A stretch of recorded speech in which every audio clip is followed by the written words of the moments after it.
നല്ല ഗുണവും രുചിയുള്ള സാമ്പാർ പൊടി തയ്യാറാക്കാനായിട്ട് ഒരു ചട്ടിയിലോട്ട് ഒരു 10-30 വറ്റൽമുളകും കാശ്മീരി മുളക് ഉണ്ടെങ്കിൽ ഒരു 15ഓളം കാശ്മീരി മുളക് നന്നായിട്ടൊന്ന് വറുത്തെടുക്കുക. മുളകൊന്ന് നന്നായിട്ടൊന്ന് വീർത്ത് വന്നിട്ട് ഒന്ന് ക്രിസ്പി ആവും, അതുവരെ നമ്മൾ വറുത്തെടുക്കണം. കാശ്മീരി മുളക് ഉപയോഗിച്ച് കഴിഞ്ഞാൽ നല്ലൊരു കളർ ഉണ്ടാവും കേട്ടോ നമ്മുടെ സാമ്പാറിന്. ഇല്ലയെന്നുണ്ടെങ്കിൽ വറ്റൽമുളക് മാത്രം ഉപയോഗിച്ചാലും മതി. ലോ ഫ്ലെയിമിലിട്ട് വേണം വറുക്കാനായിട്ട്.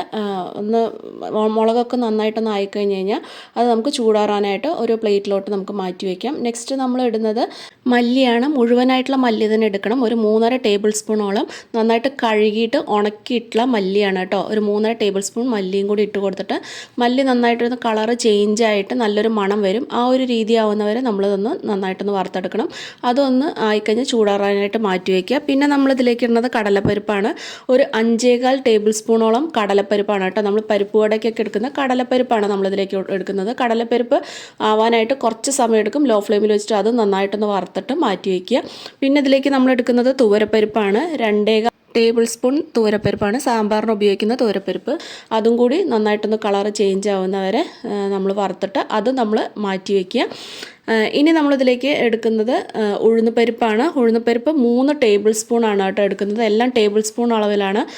3 ടേബിൾ സ്പൂണോളം ഉഴുന്നുപരിപ്പ് എടുത്തിട്ട് അതും നന്നായിട്ട് കളറൊക്കെ ചേഞ്ച് ആയിട്ട് നല്ലൊരു മണം വരുന്നവരെ വറുത്തിട്ട് മാറ്റി വയ്ക്കുക. എല്ലാം നമ്മൾ ലോ ഫ്ലെയിമിലാണ് കേട്ടോ വറുത്തെടുക്കേണ്ടത്. പിന്നെ ഇതിലേക്ക് നമ്മൾ ഉലുവ 1 ടീസ്പൂണോളം ഉലുവയാണ് ചേർത്ത് കൊടുക്കുന്നത്. അത് നന്നായിട്ടൊന്ന് വറുത്തിട്ട് അതും ചൂടാറാനായിട്ട് മാറ്റി വയ്ക്കുക.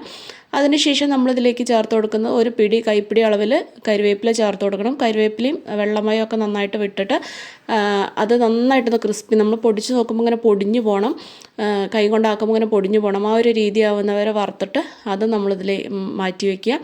പിന്നെ ഇതിലേക്ക് എടുക്കുന്നത് ഫ്ലെയിം ഓഫ് ചെയ്ത ശേഷം ആ ചൂടുള്ള ചട്ടിയിലേക്ക് നമ്മൾ മഞ്ഞൾപ്പൊടി ഇട്ട് കൊടുക്കുക. ഒരു 3/4 ടീസ്പൂണോളം മഞ്ഞൾപ്പൊടിയും അതുപോലെ തന്നെ കായത്തിൻ്റെ പൊടിയാണ് 1 ടീസ്പൂണോളം കായപ്പൊടിയും കൂടി ചേർത്ത് കൊടുത്തിട്ട് ആ ചട്ടിയിലുള്ള ചൂടിൽ തന്നെ നന്നായിട്ടൊന്ന് വറുത്ത് കൊടുക്കുക. എന്നിട്ട് ഇനി നമുക്കിതിൽ എല്ലാം ആറിക്കഴിഞ്ഞാൽ നമുക്കൊന്ന് പൊടിച്ചെടുക്കണം. ആദ്യം വറ്റൽമുളക് നമുക്ക് ഒന്ന് ചതച്ചെടുക്കുക. അതിനുശേഷം ബാക്കിയുള്ളതും കൂടി ഇട്ടിട്ട് നന്നായിട്ടൊന്ന് നല്ല ഫൈനായിട്ടുള്ള പൗഡർ ആവുന്നവരെ നന്നായിട്ടൊന്ന് പൊടിച്ചെടുക്കുക. ഇനി ഇത് നമുക്കൊരു ഗ്ലാസ് ജാറിൽ 6 മാസത്തോളം നമുക്ക് ഫ്രിഡ്ജിലും 3 മാസത്തോളം പുറത്തിരുന്നാലും കേടുവരില്ല കേട്ടോ. അപ്പോൾ തീർച്ചയായിട്ടും എല്ലാവരും ഈ ഒരു രീതിയിൽ സാമ്പാർ പൊടി തയ്യാറാക്കി ഉപയോഗിച്ച് നോക്കൂ. പുറത്തുനിന്ന് മായം കലർന്ന പൊടിയൊന്നും വാങ്ങേണ്ട, നമുക്ക് വീട്ടിൽ തന്നെ ശുദ്ധമായിട്ടുള്ള സാമ്പാർ പൊടി നമുക്ക് ഉണ്ടാക്കിയെടുക്കാം. എല്ലാവരും ട്രൈ ചെയ്ത് നോക്കിയിട്ട് അഭിപ്രായം അറിയൂ. സബ്സ്ക്രൈബ് ചെയ്യാൻ മറക്കല്ലേ.